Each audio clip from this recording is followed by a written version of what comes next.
नमस्कार, मैं विकास त्यागी स्वागत करता हूँ आप सभी का एग्जाम बाबा 247 पर। और प्रीवियस पेपर से रिलेटेड मैं क्वेश्चन आप सभी के सामने लेकर आने वाला हूँ। और हमारा बहुत जल्द एक बैच भी आने वाला है, पॉसिबली नवरात्र में। ठीक है, तो जिसमें हम सभी कुछ पूरा डिटेल से पढ़ेंगे। एग्जाम बाबा 247 ऐप पर वो बैच आने वाला है और पूरा कंप्लीट डिटेल्ड में बैच होगा, बिल्कुल बेसिक से लेकर और बिल्कुल एडवांस लेवल तक।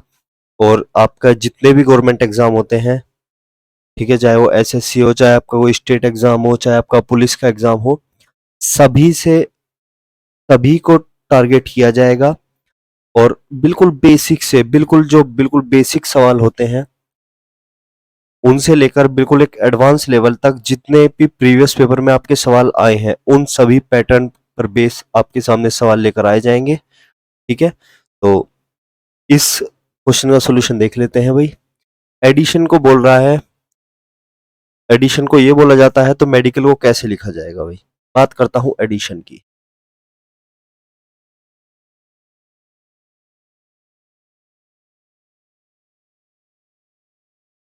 ठीक है, एडिशन को लिखा जाता है I D E T N O I. ठीक है, तो देखो भाई, ये क्रॉस और ये एज इट इज, फिर ये क्रॉस और ये एज इट इज, और बीच वाली टर्म तो आपकी एज इट इज है ही। तो मेडिकल का देख लेते हैं भाई।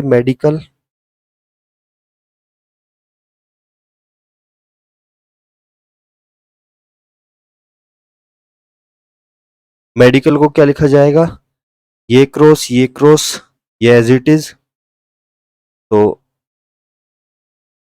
D E M I as it is आएगा। और फिर से ये क्रॉस और ये as it is, L A D E M I L A C, D E M I L A C. चलिए भाई, ये तो रहा एक उस कंसेप्ट से जिससे आप सभी करते। ठीक है, लेकिन मैं आपको समय बचाने की बात मैं हमेशा आपको बताता हूं कि आज के टाइम में एग्जाम में वही बच्चा सफल होता है जो अपना समय बचा सकता हो। देखिए भाई, आप किस तरीके से अपना यहां पर अपना समय बचा सकते थे। आप अगर ऑप्शन की तरफ नजर मारते, सबसे पीछे भी अगर आप जाते, तो सी डी एल और एम। ठीक है, सबसे पीछे गए, चारों टर्म आपने देखा कि चारों बिल्कुल अलग अलग हैं। जैसे ही आपकी यहां पर नजर दौड़ी, तो आपको केवल और केवल इस सी पर एक्ट करना था, इस सी पर एक्ट करना था। शुरू से आपको जाना ही नहीं चाहिए था, केवल और केवल इस सी पर एक्ट करना था। और जैसे ही आप सी वाला ऑप्शन देखते सबसे पीछे, आप केवल और केवल यहां टिक कर देते। आपने अगर इस सवाल में अब 5 सेकंड लगाए होंगे, तो तब आप 1 सेकंड में सवाल कर सकते थे भाई। यहां पर आप अपनी 4 सेकंड बचा सकते थे।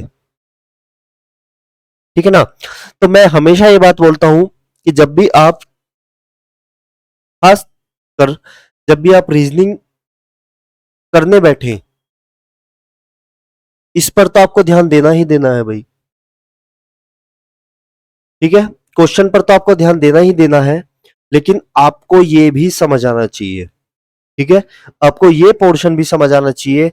रीजनिंग में आपके पास क्वेश्चन के साथ साथ उसके ऑप्शंस को पढ़ने की भी कला भी होनी चाहिए भाई, तभी आप कामयाब हैं भाई एग्जाम्स में। ठीक है, क्योंकि आज के टाइम में बच्चा ऐसा नहीं है कि बच्चा कुछ, किसी को टॉपर्स को अलग पढ़ाया जा रहा है या आप लोगों को अलग पढ़ाया जा रहा है, नहीं। सब सेम पढ़ के आते हैं, सब सेम टीचर से पढ़ के आते हैं, लेकिन अप्रोच, समझ रहे ना। कुछ बच्चे होंगे जो अभी भी मेरे बताने के बाद भी ऐसे ही सवाल करेंगे। ठीक है, कुछ बच्चे होंगे जो इस अप्रोच की तरफ जाएंगे। ठीक है, जो इस अप्रोच से प्रैक्टिस करेंगे। और जब भी बच्चा इस अप्रोच से प्रैक्टिस करेगा, मैंने आपको बताया कि समय बचेगा। और जिसका भी समय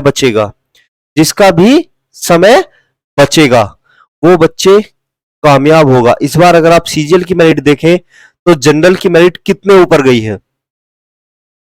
समझ रहे हैं ना? अगर आप सीजीएल की मेरिट देखें इस बार वाली, तो आप देखेंगे जनरल की मेरिट या एक नॉर्मल मेरिट भी कितने ऊपर गई है। रीजन मेहनत, काफी सारे रीजन है। देखो, एक तो रीजन ये है कि बच्चे मेहनत बहुत ज्यादा कर रहे हैं भाई, ठीक है। एक तो इस बार थोड़ी वैकेंसी भी कम है। दूसरी बात, बच्चों की तैयारी का जो लेवल है ना, वो बच्चे यहां है, ठीक है। बच्चे इतने दमदार तरीके से तैयारी कर रहे हैं कि बच्चों को इतने क्वेश्चन कर चुके होते हैं, इतने क्वेश्चन कर चुके होते हैं कि एग्जाम में बहुत सारे सवाल तो एज इट इज आते हैं जिनके उनको ऑप्शन तक याद होते हैं। समझ रहे हैं? दूसरी बात, एक समस्या आजकल ये भी देखी गई है कि जो बच्चे पहले से सिलेक्टेड हैं, ठीक है, वो वापस से फॉर्म भरते हैं। मान लीजिए किसी को एक्साइज नहीं मिला, इनकम टैक्स नहीं मिला, ठीक है। तो वो क्या करेगा, इस साल तो ज्वाइनिंग लिया, लीव लेकर फिर से तैयारी करेगा और फिर से एग्जाम देगा। तो क्या हुआ, पीछे वाला लोड भी और इस बार जो बच्चे तैयारी कर रहे हैं वो भी, उनकी तैयारी पहले से बहुत जबरदस्त है, ठीक है। भाई उनकी तैयारी जबरदस्त थी तभी उन्होंने अपना सिलेक्शन लिया और तैयारी बढ़ाई। तो बच्चे जब भी, आपका जो अब मेरिट हाई हो रही है, उसके काफी सारे रीजन हैं। एक तो बच्चों की प्रिपरेशन, ठीक है। एक तो प्रिपरेशन, एक सिलेक्टेड बच्चों का वापस से आना, जो बच्चे सिलेक्टेड है, ठीक है। तीसरा, बच्चे इतने ज्यादा सवाल करके आ जाते हैं।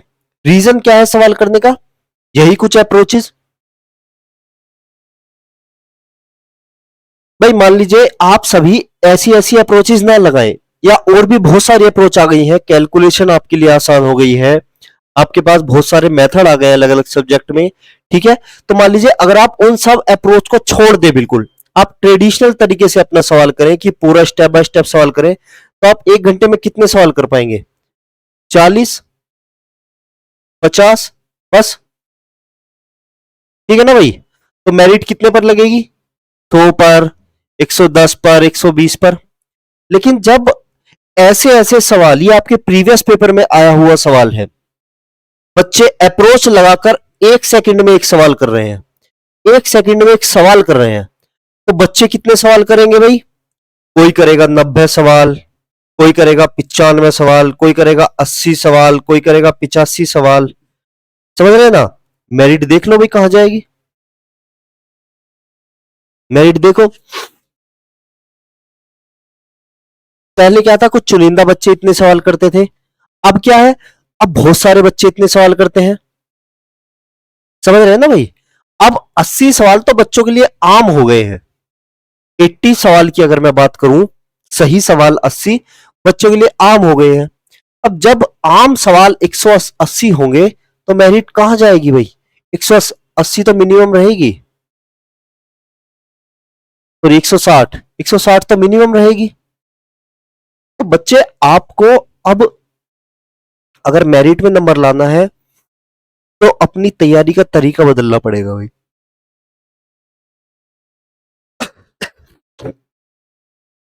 आपको अपनी तैयारी का तरीका बदलना पड़ेगा, और तैयारी के तरीके बदलने के लिए आपको कुछ फारसी में नहीं पढ़ना पड़ेगा कि आपको किसी अदर लैंग्वेज में पढ़ना पड़ेगा, कुछ नहीं।